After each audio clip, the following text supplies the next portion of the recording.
Lesson 132. I loose the world from all I thought it was. 1. What keeps the world in chains but your beliefs? And what can save the world except yourself? Belief is powerful indeed. The thoughts you hold are mighty, and illusions are as strong in their effects as is the truth. A man thinks the world he sees is real, and does not doubt it. Nor can he be swayed by questioning his thoughts' effects. It is but when their source is raised to question that the hope of freedom comes to him at last. 2. Yet is salvation easily achieved, for anyone is free to change his mind, and all his thoughts change with it. Now the source of thought has shifted, for to change your mind means you have changed the source of all ideas you think, or ever thought, or yet will think. You free the past from what you thought before. You free the future from all ancient thoughts of seeking what you do not want to find. 3. The present now remains the only time. Here in the present is the world set free. For as you let the past be lifted and release the future from your ancient fears, you find escape and give it to the world. You have enslaved the world with all your fears, your doubts and miseries, your pain and tears, and all your sorrows press on it, and keep the world a prisoner to your beliefs. Death strikes it everywhere because you hold the bitter thoughts of death within your mind. 4. The world is nothing in itself. Your mind must give it meaning. And what you behold upon it are your wishes, acted out so you can look on them and think them real. Perhaps you think you did not make the world, but came unwillingly to what was made already, hardly waiting for your thoughts to give it meaning.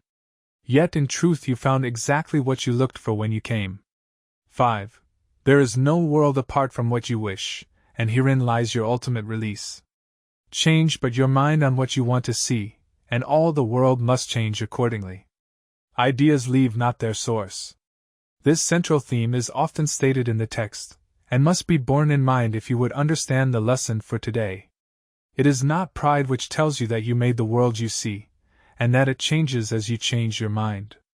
6. But it is pride that argues you have come into a world quite separate from yourself, impervious to what you think, and quite apart from what you chance to think it is. There is no world. This is the central thought the Course attempts to teach. Not everyone is ready to accept it, and each one must go as far as he can let himself be led along the road to truth. He will return and go still farther, or perhaps step back a while and then return again. 7. But healing is the gift of those who are prepared to learn there is no world, and can accept the lesson now. Their readiness will bring the lesson to them in some form which they can understand and recognize. Some see it suddenly on point of death, and rise to teach it. Others find it in experience that is not of this world, which shows them that the world does not exist because what they behold must be the truth, and yet it clearly contradicts the world. 8.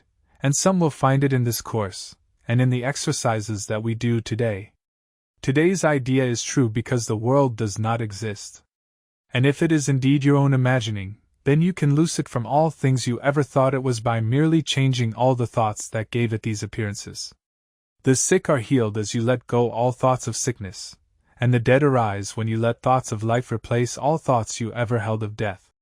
9. A lesson earlier repeated once must now be stressed again, for it contains the firm foundation for today's idea. You are as God created you. There is no place where you can suffer, and no time that can bring change to your eternal state. How can a world of time and place exist, if you remain as God created you? 10. What is the lesson for today except another way of saying that to know yourself is the salvation of the world? To free the world from every kind of pain is but to change your mind about yourself. There is no world apart from your ideas because ideas leave not their source, and you maintain the world within your mind and thought. 11. Yet if you are as God created you, you cannot think apart from Him, nor make what does not share His timelessness and love. Are these inherent in the world you see? Does it create like Him? Unless it does, it is not real, and cannot be at all. If you are real, the world you see is false, for God's creation is unlike the world in every way. And as it was His thought by which you were created, so it is your thoughts which made it and must set it free, that you may know the thoughts you share with God. 12. Release the world. Your real creations wait for this release to give you fatherhood, not of illusions, but as God in truth. God shares his fatherhood with you who are his son, for he makes no distinctions in what is himself, and what is still himself.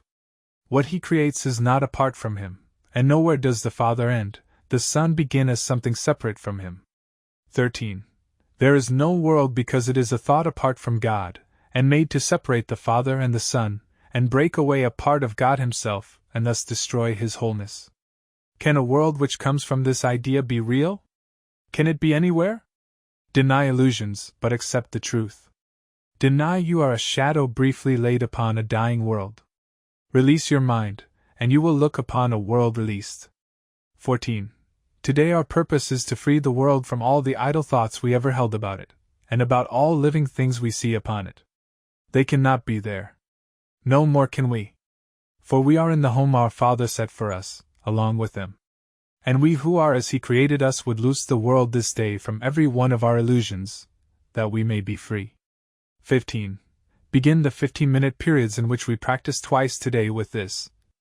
I who remain as God created me would loose the world from all I thought it was. For I am real because the world is not, and I would know my own reality. Then merely rest, alert but with no strain, and let your mind in quietness be changed so that the world is freed, along with you. 16. You need not realize that healing comes to many brothers far across the world, as well as to the ones you see nearby, as you send out these thoughts to bless the world. But you will sense your own release, although you may not fully understand as yet that you could never be released alone. 17. Throughout the day, increase the freedom sent through your ideas to all the world, and say whenever you are tempted to deny the power of your simple change of mind, I loose the world from all I thought it was, and choose my own reality instead.